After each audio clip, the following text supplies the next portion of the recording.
Magaling ka bang mag-multitask? Sige nga, tignan natin. Makinig ka sa akin. Hindi, sa akin ka makinig. Hirap mag-focus sa dalawang bagay at once. Kapag meron kang selective attention, sa isang bagay lang focus mo. Madali lang mag-focus sa dalawang bagay at once. Ngayon, ganito mo mata mo. Yep, kala mo no? That's your perception using top-down processing. Tinitignan mo yung bagay based sa kung anong alam na ng utak mo, imbis na tignan to sa kung ano ito at sabihin ng utak mo na, ito yan. Do you not sometimes grasp the meaning yet you find yourself quite unable to utter it? Gets mo ba? Sabi ko, may mga times ba na gets mo yung salita pero hindi mo masalita? Well, sa utak, meron tayong Wernicke's area na responsable para sa pag-intindi ng lingwahe. At meron mang Broca's area na responsable para sa pagpuproduce ng lingwahe.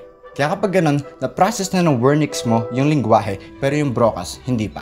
Naalala mo pa ba sino nasa t-shirt ko?